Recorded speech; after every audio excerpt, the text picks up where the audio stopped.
வணக்கம். நான் பேச எடுத்துக்கொண்ட தலைப்பு விடுதலை போராட்ட வீரர்கள். கவிகளின் முதல் மொழி, கருத்துக்களின் புதுமொழி, கதைகளின் தொடர்மொழி, அதிசயமான எம்மொழி, தாய்மொழியான தமிழ் மொழியை வணங்கி என் உரையை தொடங்குகின்றேன். வேற்றுமையில் ஒற்றுமை கலந்து, தலைவர்களின் தியாகம் கடந்து, தாய் திருநாடு இந்திக நாடு.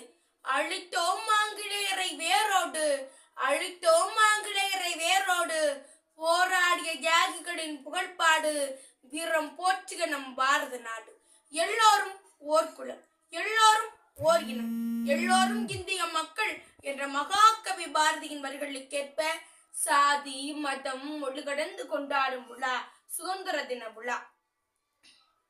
நம் தாய்க்கு இந்திய திருநாடு 1947 ஆகஸ்ட் 15 சுதந்திரம் அடைந்தது. சுதந்திரம் நமக்கு எளிதாக கிடைத்ததல்ல. வேர்வை சிந்தி, ரத்தம் சிந்தி, சக்கெடுத்து, மிதிபட்டு, வதைபட்டு, உயிரை விலையாக கொடுத்து பெற்ற சுதந்திரம்.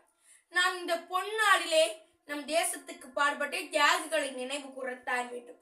கத்தியின்றி ரத்தமின்றி யுத்தமின்றி வருகிறது என்ற அகிம்சை வழியில் போராடிய மகாத்மா காந்தியும், அடிமேல் அடியாய் விழுந்த போதிலும் தன் கையில் உள்ள கொடியை கீழே விடாமல் கொடுத்திருந்த கொடிக்காத்த குமரனும், இந்தியாவை நிரந்தரமாக அடிமைத்தனத்திற்கு அனுப்பி வைக்கும் ஆற்றல் இவ்வுலகத்திற்கு எந்த சக்திக்கும் இல்லை, ஜெயஹிந்த் என வீர முழக்கமிட்ட சுபாஷ் சந்திர போஸும், வானம் பொழியுது பூமி விலகுது வெள்ளைகளுக்கு ஏன் வரி என்று வாதிட்ட வீரபாண்டிய கட்டபொம்மனும், என்று தன்னையும் எங்கள் சுதந்திர தாகம் என்று மடியும் எங்கள் அடிமையின் மோகம் என்ற பாரதியும், அடுக்களை துடைப்பதும் படுக்கையை விரிப்பதும் பெண்ணின் தொழில் இல்லையே, அடுக்களை துடைப்பதும் படுக்கையை விரிப்பதும் பெண்ணின் தொழில் இல்லையே என்ற வாசகத்திற்கேற்ப பெண்கள் வெளியே வர அஞ்சும் காலத்தில் வாழேந்தி போரிய முதல் பெண் வீரமங்கை வேடு நாச்சியார்.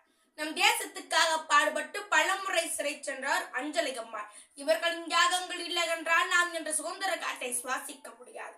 நாட்டோடு நாட்டை இணைத்து மேலே ஏறு, வானை இடிக்கும் மலை மேல் ஏறி விடாமல் ஏறு மென்னே, ஏறு நின்று பாடா எங்கும் பாடாய் புய் மக்களை, பாடா உனது மானிட பிறப்பை, பாடா உன் பிறந்த பட்டாளத்தை, என் குழந்தை தன்னிடம் ஒட்டிக மக்களை, பெருங்கடல் பார்த்து மகிழ்ச்சிக்குள், அறிவை விரிவு செய் அகண்டமாக்கு விசால பார்வையார் விழுங்கு மக்களை என்றார் பாரதிதாசன். வாழ்க பாரதம், வளர்க பாரத நாடு. ஜெய்ஹிந்த். நன்றி, வணக்கம்.